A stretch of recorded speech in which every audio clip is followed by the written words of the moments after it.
Ale, o que para mim ficou mais provado, e olha que a gente viu isso nos jogos em que o Lucas Gonçalves comandou, e agora com o Sampaoli, é que o estrago feito pelo Cuca, ele é maior do que a gente imaginava. O Cuca não conseguiu fazer o Atlético virar um time. E aí o que acontece, né?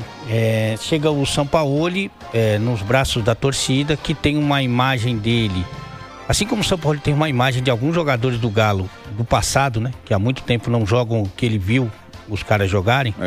A torcida também tem uma imagem que é aquele memórias do Facebook, né? Com relação ao Sampaoli, que há algum tempo não consegue, não é que é um título, fazer um bom trabalho, né?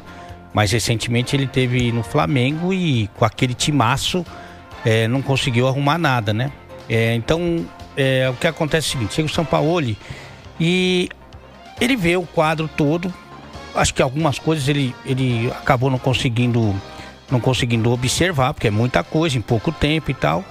E aí não é que um treinador de futebol sou eu, você, o telespectador, o ouvinte. E aí eu tô falando inclusive pro cara mais fanático, que é esse cara que fica bravo quando você critica o time dele, mesmo se você tiver razão. O que você faz com pouco tempo de trabalho? Tem poucas sessões de treinamento, foram 4 dias em 2 períodos, 5 dias no total. O que você faz se você tem pouco tempo de trabalho e um jogo tão importante e decisivo contra um adversário que está jogando muita bola e ainda tem a vantagem? Você procura não mexer tanto na estrutura. Porque se você mexe muito na estrutura, só para explicar bem calmamente, o que acontece?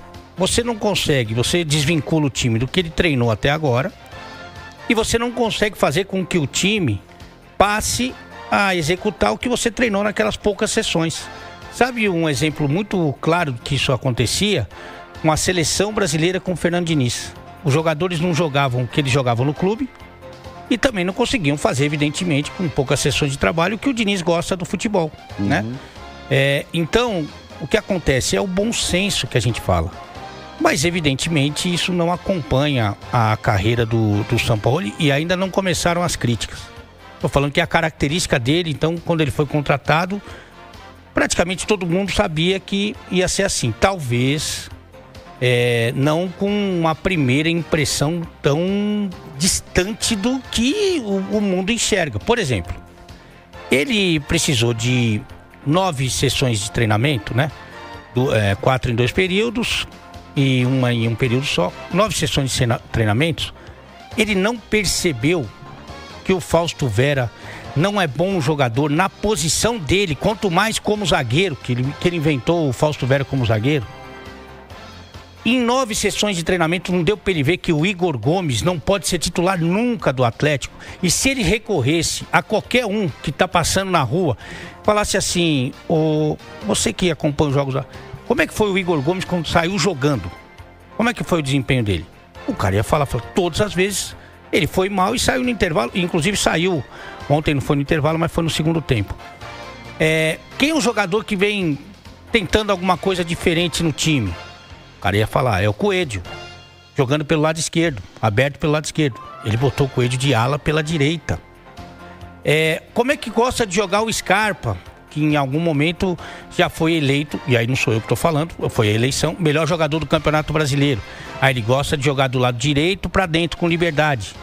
Então eu vou espremer ele dentro para liberar o Coelho para atacar pelas alas. Quem são os maiores batedores de escanteio e de falta? Aí você pode colocar até do Brasil. O cara vai falar, é Hulk e Scarpa. Ele posicionou durante todo o primeiro tempo o Hulk e Scarpa fora da grande área, dos escanteios, para fazer uma jogada para eles pegarem de primeira.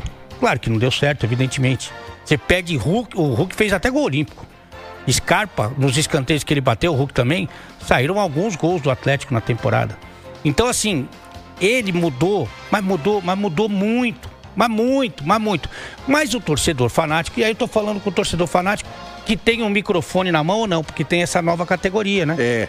E que aqui não é nenhuma crítica, não. Tenho grandes amigos, Romano, que fazem canal do torcedor. Aliás, um abraço pro Fábio Azevedo, pro Farid, E fazem isso e tá tudo bem.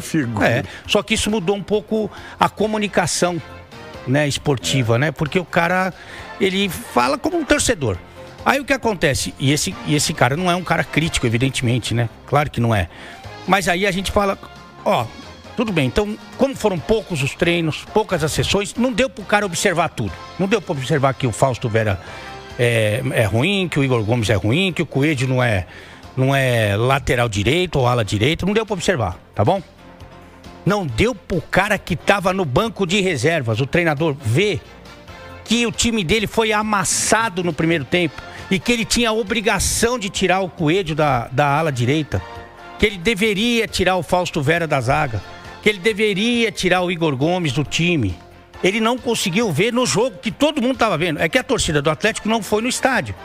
Quem foi no estádio viu que assim... Aí o que ele faz pro segundo tempo? Ele fala assim, eu vou provar que essa ideia que eu tive foi boa. E não volta igual, volta pior. Porque ele tira o Gabriel Menino, que não estava jogando bem, é verdade, e coloca o Igor Gomes de volante. Para colocar o Rony, que se você passar na rua aqui, ó, passa aqui agora na Barão Homem de Melo, perguntar como é que tá jogando o Rony. Todo mundo vai falar que não tá jogando nada. Então ele põe o Igor Gomes de volante e o Rony no ataque. Continua com os 3 zagueiros, com o Fausto Vera como zagueiro, e continua com o Coelho até os 32 do segundo tempo. Se você colocar um cara que chegou na hora do jogo no banco, depois que ele viu o primeiro tempo, ele vai executar as mudanças. Então eu tô falando que 9 sessões de treinamento ele não viu nada disso que a gente tá falando. Nem foi pesquisar e nem nada. Mas depois que ele viu o primeiro tempo, não dava para ele fazer alguma coisa. Ele em si falou assim, não, eu vou provar que isso dá certo. Tomou mais um gol. E aí acabou o jogo, porque eu vi gente falando assim, não, mas o Atlético ficou com a bola. Sim, mas o agregado tava 4-0. E o jogo tava muito confortável sem a bola pro Cruzeiro.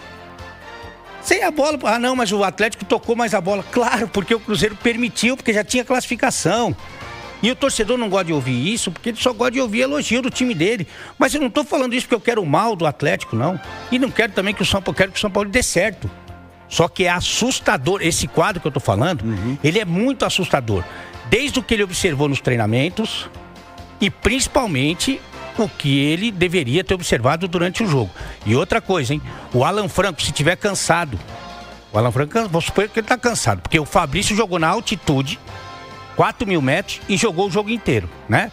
Mas o Alan Franco, que toda vez que foi para a seleção, voltou e jogou no Atlético, o Alan Franco, cansado, ele é titular desse time do Atlético, mas com o pé nas costas.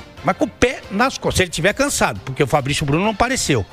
Mas ele é titular com o pé nas costas. Então, assim, tem muita coisa para acontecer. A Copa do Brasil já estava comprometida e não foi culpa do Sampaoli. Mas essa primeira impressão foi assustador no sentido que ele vai querer dar murro em ponta de faca. E foi muito assustador, porque não é difícil não, Romano. De novo, pro torcedor mais radical, não é difícil. Dos 4 tempos que disputaram na Copa do Brasil, Cruzeiro e Atlético, o Atlético foi melhor em um. Foi o primeiro tempo do primeiro jogo. Sim. Não dava pro cara falar assim, deixa eu dar uma olhadinha aqui, o que aconteceu nesse primeiro tempo.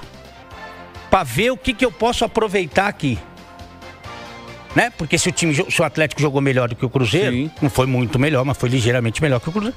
Vou ver o que dá pra fazer, tirar daqui. Não, ele pegou o time e virou de ponta cabeça.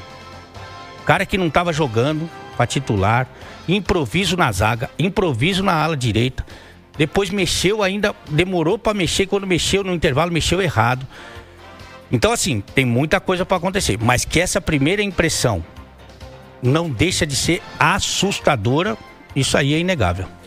E ele mexeu em 2 setores que o atleta está com dificuldades. Que, para mim, inclusive, o maior desafio dele vai ser recuperar o futebol de uma pancada de jogador que está em baixa. Verdade. Alonso em baixa, Arana em baixa, Hulk em baixa. Isso é só para citar alguns. O Rony em baixa, ele vai ter um Menino trabalho... em baixa. Gabriel Menino, ele vai ter um trabalho gigantesco para recuperar esses jogadores.